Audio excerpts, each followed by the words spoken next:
ಜಿಲ್ಲೆ ತಾಳಿಕೋಟೆ ಪಟ್ಟಣದಲ್ಲಿ ನಿರ್ಮಾಣವಾಗಲಿರುವ ಪ್ರಜಾಸೌಧ ಕಟ್ಟಡಕ್ಕೆ 2 ಎಕರೆ ಸ್ವಂತ ಜಮೀನನ್ನು ದಾನದ ರೂಪದಲ್ಲಿ ಸರ್ಕಾರಕ್ಕೆ ನೀಡಿದ ಪುರಸಭೆ ಮಾಜಿ ಸದಸ್ಯ ಪ್ರಭುಗೌಡ ಮದರ್ಕಲ್, ಶಿವಾನಂದ ಹೂಗಾರ್ ಹಾಗೂ ಡಾಕ್ಟರ್ ನಜೀರ್ ಕೋಳ್ಯಾರ ಅವರು ಪಟ್ಟಣದಲ್ಲಿ ಹೋರಾಟ ಸಮಿತಿಯವರು ಮಾಡುತ್ತಿರುವ ಆರೋಪಗಳ ಕುರಿತು ಪತ್ರಿಕಾಗೋಷ್ಠಿ ನಡೆಸಿದರು. ಪತ್ರಿಕಾಗೋಷ್ಠಿಯನ್ನು ಉದ್ದೇಶಿಸಿ ಪುರಸಭೆ ಮಾಜಿ ಸದಸ್ಯ ಪ್ರಭುಗೌಡ ಮದರ್ಕಲ್ ಅವರು ಮಾತನಾಡಿ, ಪಟ್ಟಣ ತಾಲೂಕಾ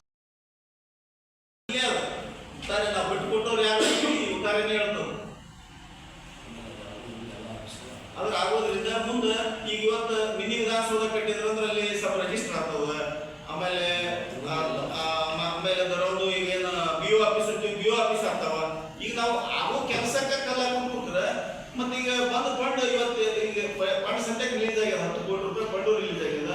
ಮತ್ತೀಗ ಆಗೋ ಕೆಲಸಕ್ಕೆ ನಾವು ಅರ್ಥನ ಮಾಡಿದವಂದ್ರೆ ಬರೋದು ಹೋಗ್ತದೆ. ನಮ್ದು ಈಗಲೂ ಒಂದು ಅವ್ರಿಗೆ ಆಗ್ರಹ ಅದ, ಯಾರು ಈಗ ಏನಾದ್ರು ಅಬ್ಜೆಕ್ಷನ್ ಮಾಡಕತ್ತಾರ ನಮ್ಗೆ ಅವ್ರಿಗೆ ಆಗ್ರಹ ಅದ. ಅವ್ರು ಇವತ್ತಿಗೆ ಸಮೀಪದಾಗ ಯಾರ ವೈಯಕ್ತಿಕ 2 ಎಕರೆ 1 ಎಕರೆ ಕೊಡೋರಿದ್ರಂದ್ರೆ ನಮ್ದು ಇವತ್ತಿಗೆ ನಮ್ಮ ಆಸ್ತಿ ನಮ್ಗೆ ಕೊಡ್ರಿ, ನಮ್ದೇನು ಅಬ್ಜೆಕ್ಷನ್ ಇಲ್ಲ, ಯಾರಿಗೆ ತಕರಾರು ಇಲ್ಲ, ಯಾರಿಗೂ ವಾದ ಇಲ್ಲ, ಯಾರಿಗೆ ಇನ್ನೊಂದು ಮಾತಾಡಂಗಿಲ್ಲ. ನಮ್ಮ ಆಸ್ತಿ ನಮ್ಗೆ ಕೊಡ್ರಿ, ನೀವು ಎಲ್ಲಿಂದ ತೋರಿಸ್ತೀರಿ ಅಲ್ಲಿ ಮಾಡಿ ಒಳ್ಳೇದಾಗಬೇಕಷ್ಟೇ. ಸಮೀಪದಾಗ ಸಿಗ್ತದಂತಂದ್ರೆ ಇಲ್ಲಿ ಎಲ್ಲಿ ಸಿಗ್ತದ ಕೇಳ್ರಿ, ತಗೋರಿ, ಯಾರು ಕೊಡೋದಂದ್ರೆ ಕರ್ಕೊಂಡ್ಬರ್ರಿ, ಕರ್ಕೊಂಡು ಹೋಗಿ ಭೇಟಿ ಆಗ್ರಿ ಡಿಸಿ ಅವ್ರಿಗೆ. ಅವ್ರಿಗೇನು ಸಮೀಪ ಸಿಕ್ಕಂಡು ಅವ್ರಿಗೆ ಚಲೋನೆ ಎಕರೆಗಳು ಕೊಡೋದು. ಮತ್ತೇನು ನಮ್ಮ ಕಡೆಯಿಂದ ತಪ್ಪಾಗಿದ್ದು ಅಂದ್ರೆ ಹೇಳಿ ನೀವು. ಮತ್ತೆ ಕೆಲವೊಬ್ರು ಹೇಳ್ತಾರಂತ ಇವರು ಊರು ವಿರುದ್ಧ ಹಾಕೊಂಡು ಮಾಡಬಾರ್ದು, ಇವರು ಒಳ್ಳೆ ತಗೋಬೇಕು ಅಂತ ಹೇಳ್ತಾರೆ. ನಾವು ಊರಿಗೆ ವಿರುದ್ಧ ಹಾಕೊಳ್ಳೋಂತ ಏನು ತಪ್ಪು ಮಾಡೀವಿ ಅಂದ್ರೆ ಕೊಟ್ಟಂತ ತಪ್ಪ ಊರಿಗೆ ಒಳ್ಳೇದಾಗಪ್ಪ ಅಂತ ಬೇಕಲ್ಲ, ಏನಾರ ಒಂದು ಕಾರಣ ಬೇಕಲ್ಲ. ಅಲ್ಲ, ಯಾರ ಮಾಡಿದ್ದು ಎಲ್ಲಾರ ಯಾರು ಕೊಟ್ಟಿದ್ರು ಅಂದ್ರೆ ಅದನ್ನ ಕ್ಯಾನ್ಸಲ್ ಮಾಡ್ರಂತೂ ಇಲ್ಲ.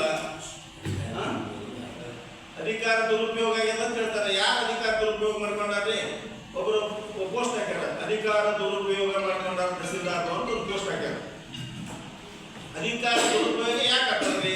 ಅಧಿಕಾರ ದುರುಪಯೋಗ ಅಂದ್ರೆ ಅವ್ರು ಏನಾರ ಸರ್ಕಾರಿ ಆಸ್ತಿನ ನಮ್ಮ ಹೆಸರೇ ಮಾಡಿದ್ರು ಅಂದ್ರ, ಸರ್ಕಾರಿ ಆಸ್ತಿನ ನಾವು ಹೊಡೆದಿದ್ದೀವಿ ಅಂದ್ರ, ಇಲ್ಲ ತಹಸೀಲ್ದಾರ್ ಹೊಡೆದಿದ್ರು ಅಂದ್ರ, ಇನ್ನೊಬ್ರು ಹೊಡೆದಿದ್ರು ಅಂದ್ರ, ಅದಕ್ಕೆ ಹೆಲ್ಪ್ ಮಾಡಿದ್ರು ಅಂದ್ರೆ ಅದು ಅಧಿಕಾರ ದುರುಪಯೋಗ ಅಂತ. ಸಾರ್ವಜನಿಕ ಆಸ್ತಿನ ಮನವೊಲಿಸಿ ಸರ್ಕಾರ ಬಿಡಿಸ್ಕೊಂಡಾಗ ಅದು ಅಧಿಕಾರ ದುರುಪಯೋಗ ಹೆಂಗಾಗ್ತದ್ರಿ? ಮಾತಾಡೋಲ್ಲ ಒಂದು ಸ್ವಲ್ಪ ಇಡ್ತಬೇಕಂತ. ಯಾರಿಗೆ ಮಾತಾಡ್ತೀವಪ್ಪ ಅಂತಂದ್ರೆ ಇನ್ನೊಬ್ಬರ ಬಗ್ಗೆ ಅವಹೇಳನ ಮಾಡೋದಲ್ಲ, ಅದು ಏನೈತಿ ಹಕ್ಕಿಕತ್ ತಿಳ್ಕೊಂಡು ಪರಿಸ್ಥಿತಿ ಏನೈತಿ ತಿಳ್ಕೊಂಡು ಮಾತಾಡ್ತೀವಿ.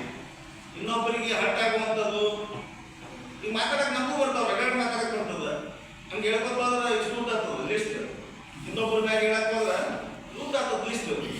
ಕೊಟ್ಟಿರೋದು ಫ್ರೀಯಾಗಿ ಸರ್ಕಾರಿ ಒಂದು ಭವ್ಯವಾದ ಬಂಗಲೆ ಆಗಲಿ ಅಂತ, ಅದೊಂದು ಮಿನಿ ವಿಧಾನಸೌಧ ಆಗಲಿ, ಸಾರ್ವಜನಿಕರಿಗೆ ಅನುಕೂಲ ಆಗಲಿ ಅಂತ ಕೊಟ್ಟಿವಿ ನಾವು. ನಮ್ಗೇನು ಉದ್ದೇಶ ಇತ್ತು ಅದನ್ನ ಕೊಡೋದ್ರಿಂದ, ಇವತ್ತು ನಮ್ದು ನಮ್ಮ ಆಸ್ತಿ ಕೊಡೋದ್ರಿಂದ ಊರಿಗೆ ಒಳ್ಳೇದಾಗ್ತಂತ ಒಂದೇ ವಿಚಾರ ಇಟ್ಕೊಂಡು ಕೊಟ್ಟಿವಿ ಹೊರತಾಗಿ ಅಲ್ಲಿ ನಮ್ಗೆ ಲಾಭ ಆಗ್ತದೆ ಲಕ್ಷಣ ನಮ್ಮ ಆಸ್ತಿ ತಗೊಂಡು ನಮ್ಗೆ ಲಾಭ ಆಗೇ ಆಗ್ತದೆ. ಇವತ್ತಿಲ್ಲ ಇನ್ನೊಂದು 10 ವರ್ಷಕ್ಕೆ ನಮ್ಗೆ ಲಾಭ ಆಗೇ ಆಗ್ತದೆ. ಊರು ಬೆಳೆಯಾಗ್ತದ. ಈಗ ನಾವು ಒಂದು ಉದಾಹರಣೆ ಹೇಳ್ತೇನೆ. ನಮ್ಮ ಬಸ್ ಡಿಪೋ ಮಾಡೋ ಹೊತ್ನಾಗ ಎಷ್ಟು ಒಂದು 25 ವರ್ಷ ಆಯ್ತು ಬಸ್ ಡಿಪೋ ಜಾಗ ಕೊಟ್ಟಾಗ. ಅವಾಗ ಯಾರು ಅಂತಂದ್ರಲ್ಲಿ ಅಡಿಯಾಗಲ್ಲಿ ಅಷ್ಟು ಯಾರು ಬರ್ತಾರ ಅಂತಂದ್ರು. ಇವತ್ತು ಅದೇ ಬಸ್ ಡಿಪೋದ ಏರಿಯಾದಾಗ ಇವತ್ತು 1 ಎಕರೆ 4 ಕೋಟಿ ಗಟ್ಟಲೆ ವ್ಯಾಲ್ಯೂ ಆಗ್ಯಾವ. ಅಲ್ಲಿ ಅಂದ್ರೆ ಜನರಿಗೆ ಅನುಕೂಲ ಆಗ್ಯದಿಲ್ಲ ಮಾಡಿದ್ರಿಂದ. ಅವ್ರ ಪಾಪ ಸ್ವಾಮಿಗಳಿಂದ ಕೊಟ್ಟರು ಅವರು. ಅವಾಗ ನಿಮ್ಗೆ ಅಂದ್ರೆ ಅದನ್ನೇ ಯಾರು ಆಸ್ತಿ ಕೊಡ್ತಿದ್ರು. ಅಷ್ಟು ದೂರ ಯಾಕೆ ಮಾಡ್ತೀರಿ ಅಂದ್ರೆ ಊರಾಗ ಇವತ್ತಿನ ಪರಿಸ್ಥಿತಿ ನೋಡಿ ನಾವು ಎಲ್ಲಿ ಒಂದು ನಮ್ಮ ಹಳೆ ಮುನ್ಸಿಪಾಲಿಟಿ ಹೋಗಕ್ಕಾಗತ್ತ, ನಮ್ಗೆ ಒಂದು ಬೈಕ್ ತೊಗೊಂಡು ಹೋಗಕ್ಕಾಗಂಗಿಲ್ಲ ಅಂತ ಪರಿಸ್ಥಿತಿ ಇವತ್ತಿನ ದಿನಮಾನದಾಗ ಐತಿ. ನಾವು ಹೇಳ್ತಾರೆ ನಮ್ಗೆ ಗೌರ್ಮೆಂಟ್ ಆಸ್ತಿ ಕೊಡ್ರಿ, ಸರ್ಕಾರಿ ಆಸ್ತಿ ಇದು ಅಂದ್ರೆ ಸಹಾಯಕ್ಕೆ ಒಳಪಡಬಾರದು.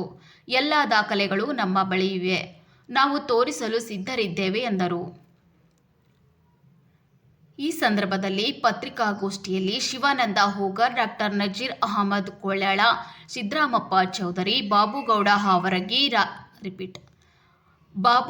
ಹಾವರಗಿ, ರಾಜು ಹಂಚಾಟೆ ಇದ್ದರು. ವರದಿಗಾರರು ದೇವು ಕುಂಚಬಾಳ, C9 ಕನ್ನಡ, ತಾಳಿಕೋಟೆ.